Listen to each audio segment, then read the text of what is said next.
सुख करता दुख हरता वार्ता विघ्नाची नुरवी पुरवी प्रेम कृपा जयाची सर्वांगी सुंदर ओटी शेंदुराची कंठी झळके माळ मुक्ता फळाची जय देव जय देव।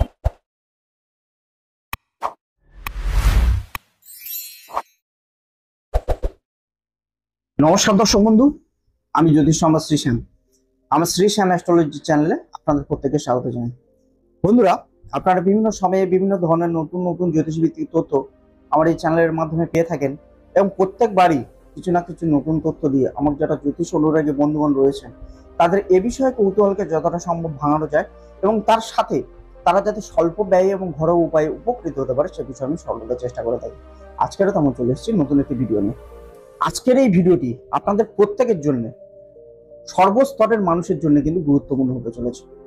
আপনারা যদি চান আপনাদের রাশি অনুযায়ী আপনাদের রাশি অধিপতিকে বলবান করতে, রাশি অনুযায়ী আপনাদের সমস্ত গ্রহের প্রতিকার করতে, আপনারা যদি চান নবগ্রহকে শান্ত করতে, আপনারা যদি চান আপনাদের সৌভাগ্যের বৃদ্ধি হোক এবং দুর্ভাগ্যের বিনাশ হোক, আপনারা যদি চান আপনাদের জীবনে সমস্ত রকম বাধা বিঘ্ন দূর হয়ে যায় এবং আপনাদের জীবন খুব সুন্দরভাবে আপনারা জীবনযাপন করতে, সেটা যদি চেয়ে থাকেন তাহলে ভিডিওটাকে স্কিপ না করে পুরোটাই দেখতে থাকুন। বন্ধুরা, আজকের এই ভিডিওটির মাধ্যমে আমি আপনাদেরকে জানাবো যে শুধুমাত্র বড় বড় পূজাপাঠ, শুধুমাত্র দামি দামি গ্রহ রত্ন ধারণ করেই যে গ্রহের প্রতিকার হয় তা কিন্তু নয়। আমাদের শাস্ত্রে মুনি ঋষিরা বিভিন্ন স্তরের মানুষের জন্য কিন্তু বিভিন্ন রকমের প্রতিকারের কথা বলে গিয়েছেন। তাই সেরকম ধরনের একটা গুরুত্বপূর্ণ দামি, বিশেষ করে যেসব মানুষদের সামর্থ্য নেই বড় বড় পূজাপাঠ করানো বা গ্রহ রত্ন ধারণ বা দামি দামি গ্রহ রত্ন ধারণ করা, তারা তো অবশ্যই করবেন। তার সাথে সাথে সমস্ত স্তরের মানুষরা এই উপায়টা কিন্তু করতে পারবেন। আজকের বলবো শুধুমাত্র দানের মাধ্যমে কিভাবে আপনারা আপনাদের রাশি অধিপতিকে রাশি অনুযায়ী শুধুমাত্র দানের মাধ্যমে আপনারা আপনাদের গ্রহকে বলিষ্ঠ করতে পারবেন এবং জীবন থেকে নানা রকমের বাধা বিঘ্নকে নাশ করতে পারবেন এবং সৌভাগ্যের বৃদ্ধি করতে পারবেন এবং তার সাথে নবগ্রহকে শান্ত করতে পারবেন। প্রথমে রাশি মেষ এবং বৃশ্চিক রাশি, এই দুটো রাশির অধিপতি গ্রহ হচ্ছে মঙ্গলদেব। তাই মঙ্গলদেবকে ঠান্ডা রাখতে, মঙ্গলদেবকে বলশালী করতে, আপনাদের জীবনে বাধা বিঘ্নকে দূর করতে আপনারা কি করবেন?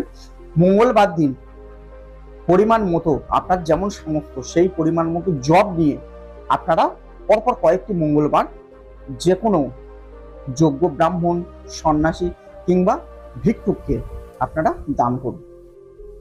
জব আপনারা যে কোনো মেরামাল দোকানে গিয়ে বললে কিন্তু জব দিয়ে দেবে। এরপরে রাশি আপনাদের যদি বৃষ রাশি এবং তুলা রাশি হয়, সেক্ষেত্রে এর অধিপতি গ্রহ দেব হচ্ছে শুক্রদেব। শুক্রদেবকে আপনারা যদি বলশালী করতে চান তাহলে শুক্রবার দিন আপনারা সাদা মিষ্টি, ক্ষীর কিংবা সাদা ধরনের যে কোনো জিনিস আপনারা কোনো যোগ্য ব্রাহ্মণ, সন্ন্যাসী কিংবা ভিক্ষুককে দান করুন। সেক্ষেত্রে দেখবেন আপনাদের শুক্রদেব কিন্তু বলবান হবে এবং এই রাশির অধিপতি জাতক জাতিরা কিন্তু বিভিন্ন সমস্যার হাত থেকে কিন্তু মুক্তি পাবেন। এরপরে আসি মিথুন এবং কন্যা রাশি, এই দুই রাশির অধিপতি গ্রহ দেব হচ্ছে কিন্তু বুধদেব।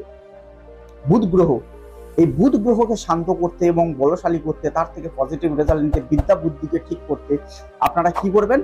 বুধবার দিন সবুজ রঙের কাঁচা সবজি, শাক আপনারা কোনো ভিক্ষুককে, সন্ন্যাসীকে কিংবা যোগ্য ব্রাহ্মণকে দান করুন। দেখবেন বুধ গ্রহের সমস্ত কুপ্রভাব নাশ হবে এবং আপনারা জীবনে কিন্তু প্রভূত উন্নতি করতে পারবেন। এরপরে আসে কর্কট রাশি। কর্কট রাশির অধিপতি গ্রহদেব হচ্ছে কিন্তু চন্দ্রদেব বা চন্দ্রগ্রহ। চন্দ্রগ্রহকে শান্ত করতে বা চন্দ্রদেবকে শান্ত করতে এবং তার থেকে কিন্তু মনকে শান্ত করতে, এই কর্কট রাশিদের লোকেদের মন কিন্তু খুব চঞ্চল প্রকৃতির হয়ে থাকে। তাই তাদের মনকে শান্ত করতে আপনারা কি করবেন? যে কোনো ধরনের সাদা বস্তু, সাদা মিষ্টি, ক্ষীর আপনারা কোনো যোগ্য ব্রাহ্মণ, ভিক্ষুক কিংবা সন্ন্যাসীকে দান করুন, দেখবেন সুফল পাবেন। এরপরে আসি সিংহ রাশি। সিংহ রাশির অধিপতি গ্রহ দেব হচ্ছে সূর্যদেব, যাকে ছাড়া জীবনে মান সম্মান উন্নতি কিন্তু সম্ভব। তাই এই সিংহ রাশির জাতক জাতিকারা জীবনে প্রভূত উন্নতি করতে এবং সূর্যদেবের কৃপা লাভ করতে আপনারা অবশ্যই রবিবার দিন গম পরিমাণ মতো, আপনার যেমন সামর্থ্য পরিমাণ মতো গম পরপর কয়েকটি রবিবার আপনারা যোগ্য ব্রাহ্মণ, সন্ন্যাসী কিংবা ভিক্ষুককে দান করুন। দেখবেন আপনারা জীবনে প্রভূত উন্নতি করবেন, মান সম্মান সমাজে সবকিছু পাবেন। এরপরে রাশি ধনু রাশি এবং মীন রাশি। এই দুই রাশির অধিপতি দেব হচ্ছে দেবগুরু বৃহস্পতি, যিনি দেবতাদের গুরু। তাই এনাকে মজবুত করতে এবং এই রাশির অধিপতি জাতক জাতিকাদের বিভিন্ন সমস্যার হাত থেকে মুক্তি পেতে আপনারা কি করবেন? অবশ্যই ছোলার ডাল আপনারা আপনাদের সামর্থ্য মতো, কিংবা কলা, পাকা কলা আপনারা যে কোনো যোগ্য ব্রাহ্মণ, সন্ন্যাসী কিংবা ভিক্ষুককে দান করুন। পরপর কয়েকটি বৃহস্পতিবার করুন, দেখবেন সুফল পাবেন। এরপরে আসি মকর এবং কুম্ভ রাশি। এই দুটি রাশির অধিপতি দেব হচ্ছে শনিদেব। শনিদেবকে শান্ত রাখতে আমরা তো জানি শনিদেব অত্যন্ত ভয়ঙ্কর নাম, এবং শনিদেবকে দেখলে সবাই ভয় পায়। এই দুই রাশির অধিপতি জাতক জাতিকারা জীবনে যদি বাধা বিঘ্ন দূর করে জীবনে প্রভূত উন্নতি করতে চান, বাধা বিঘ্ন থেকে মুক্তি পেতে চান, এবং তার সাথে দুর্ঘটনা বিপদ আপদ থেকে মুক্তি পেতে চান, অর্থনৈতিক জায়গাটাকে বলিষ্ঠ করতে চান, তাহলে অবশ্যই আপনারা কালো তিল যে কোনো যোগ্য ব্রাহ্মণ, ভিক্ষুক বা সন্ন্যাসীকে দান করুন। কিংবা আর একটা ভালো রেমেডি আপনাদেরকে বলে দিচ্ছি, যে কোনো স্টিলের পাত্রে আপনাদের সামর্থ্য অনুযায়ী সর্ষের তেল নিয়ে সেটাতে নিজেদের মুখ দেখে শনিবার দিন আপনারা যে কোনো মন্দিরে বা যে কোনো যোগ্য ব্রাহ্মণকে বা সন্ন্যাসীকে দান করে দিন। আর অবশ্যই শনিবার দিন করে আপনারা সর্ষের তেল একদম খাবেন না, বর্জন করুন। দেখবেন আপনারা জীবনে সুফল পাবেন। বন্ধুরা, আজকের যে যিনি রাশি অনুযায়ী যে দানগুলোর কথা বললাম, আপনারা ভক্তি, শ্রদ্ধা, বিশ্বাস সহকারে করে দেখুন। দেখবেন লক্ষ লক্ষ টাকার সমান, হাজার হাজার টাকার সমান গ্রহরত্নের বা পূজা যজ্ঞের সমান কিন্তু ফল দেবে।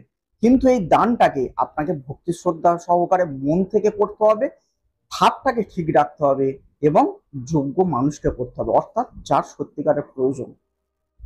তাই এখানে এই প্রত্যেকটা ভিডিও স্টেপ বাই স্টেপের মাধ্যমে আমি কিন্তু বলেছি যে যোগ্য ব্রাহ্মণ, সন্ন্যাসী কিংবা ভিক্ষুককে যাদের সত্যিকারের প্রয়োজন আছে তাদেরকে দান করো। বন্ধুরা, আমার আজকের এই ভিডিওটি আপনাদের যদি বিন্দুমাত্র ভালো লেগে থাকে তাহলে ভিডিওটিকে লাইক করবেন, শেয়ার করে নিজের প্রিয়জনদের কাছে পৌঁছে দেবেন, যাতে আপনাদের সাথে সাথে তারাও উপকৃত হতে পারে।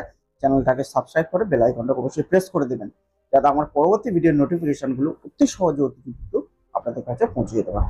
নমস্কার।